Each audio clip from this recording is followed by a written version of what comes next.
This cousin movement is the greatest thing to have ever happened in Kenya, because our cousins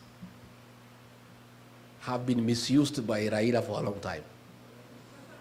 Long time.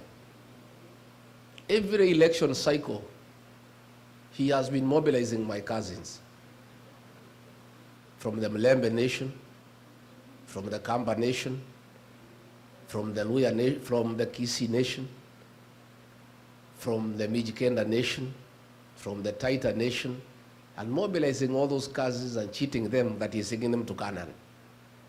And because people love Canaan, my cousins fell for it for many years. The minute he gets there, he doesn't intend to be president. He has no such intention. He's not interested. He likes power, but with no responsibility. He doesn't want to take responsibility. So he creates problems. He is invited into government and starts eating. And that is why, like now, he is quiet, because he's a very good observer of good manners.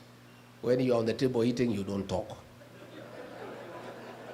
So these cousins now have found their way as a family.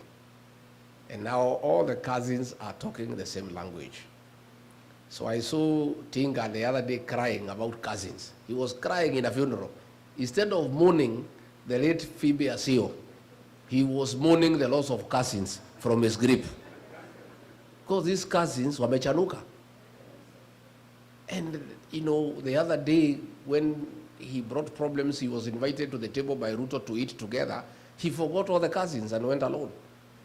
Yet he wants these cousins to wait for him to mislead them every election. So wewe Tinga, well, let me tell you, don't talk about cousins. Keep off family matters. Hii ni mambo ya familia, si ndio? Mambo ya familia usiingilie. Wewe, so the cousin movement is a great thing, and all cousins, all in-laws, all the people of Kenya are one family now. And all the people of Kenya now are cousins opposed to abductions and extrajudicial killings, and they are all speaking the same language. So the survivor of the Kiambaa Church, some MPs from Rift Valley have been shouting at me that I should not talk about that matter.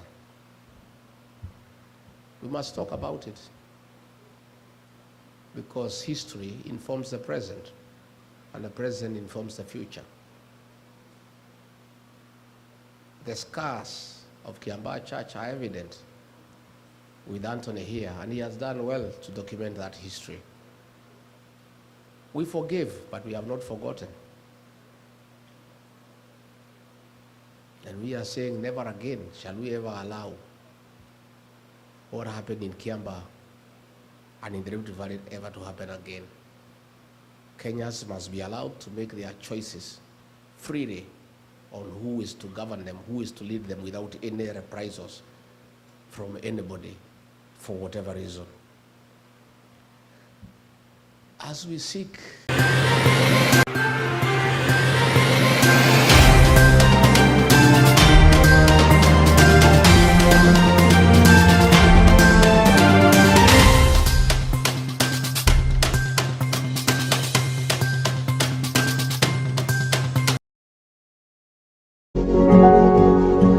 You are watching Pacific Waves Television, USA, a place of nourishment.